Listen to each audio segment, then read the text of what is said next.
All right, today we're jumping into something really fascinating, Christmas in Guatemala. And let me tell you, this isn't just about decorations and carols. It's an incredible story of how totally different histories and beliefs can melt together to create something brand new. So let's get right into it. To really get what Guatemalan Christmas is all about, we have to start with a pretty wild question. Why on earth does the whole season kick off by literally burning the devil? It sounds intense, right? But the answer to that one question is the key that unlocks this entire amazing story. So let's start right at the beginning, on December 7th, with an event that's just pure spectacle and packed with deep, deep symbolism. Okay, I want you to picture this. The sun is setting, it's 6 p.m. sharp, and all across the country, communities are coming together. People light these huge bonfires, and they throw these effigies of the devil right into the flames. The whole idea is to purge all the bad stuff, to cleanse the community, and basically clear the way for the sacred celebrations that are about to begin. But here's where it gets really, really interesting. You see, this one single act of burning something isn't just one thing.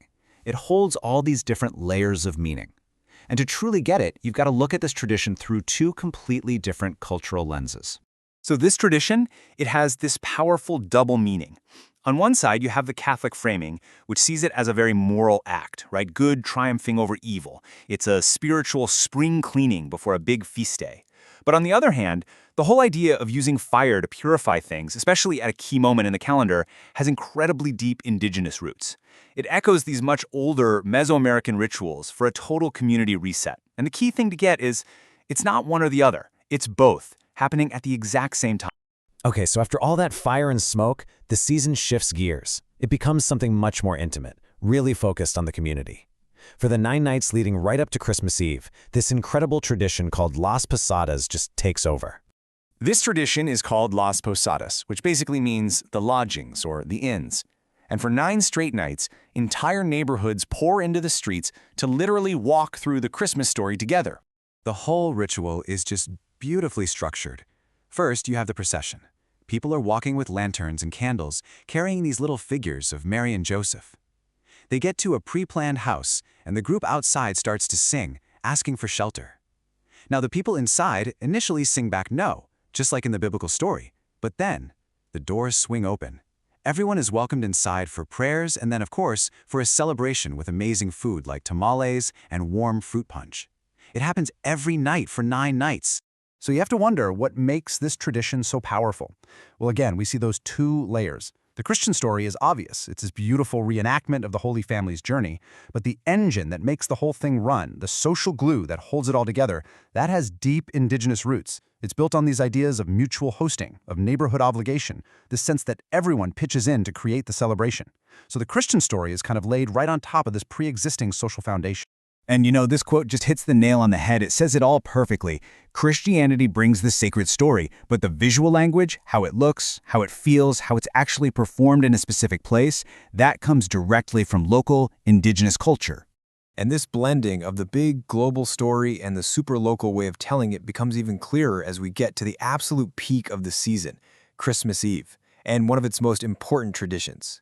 Noche Buena, Christmas Eve, this is the big one. Families gather for a massive feast, and then, right on the stroke of midnight, the entire sky just explodes with fireworks. And it's not just for fun, it's this huge collective signal across the whole country that the sacred moment has officially arrived. At the very heart of the Noche Buena celebration, in pretty much every home and public square, you'll find the nacimiento, which is the nativity scene. But listen, these are not your standard run-of-the-mill nativity scenes. They are profoundly, uniquely Guatemalan. And this is how they make Bethlehem totally local. Instead of some generic desert backdrop, the scenery in a nacimiento often looks exactly like the Guatemalan highlands. You might see the figures of Mary and Joseph dressed in beautiful local indigenous clothing. And all around the scene, you'll find native plants like moss and pine, and even little offerings of local fruits and vegetables. They literally take the biblical story and remake it in their own image, using their own world. It's incredible. Okay, so we've looked at the bonfires, the processions, the nativity scenes. Now we can start to pull all these threads together and see the big picture. So you might be asking yourself, okay, so is it more Christian or is it more indigenous? But honestly, that's kind of the wrong question. The answer is, it's both, completely and totally. It's a seamless, fully blended reality where you can't even pull the threads apart anymore. This table here really helps break it all down. You can see the parts that are more Christian in their shape, like the story of the Posadas. Then you see the elements that show a stronger indigenous continuity, like the whole logic of cleansing with fire, or that community spirit that makes everything happen. But the really crucial part is that third column. A single event is a Catholic devotion and a community identity performance and a seasonal renewal ritual, all at once. It's everything all mixed together. And really, that's the big takeaway here. While the main story they're telling is Christian, the way it is lived, the way it is felt, the way it is performed, that is profoundly and beautifully local. So that leaves us with one last thing to think about. This whole process of blending and fusion, it's not unique to Guatemala. It actually happens everywhere. So the next time you're celebrating a holiday, whatever it is, take a closer look. What traditions in your own life are a quiet, beautiful fusion of different histories, just waiting for you to see?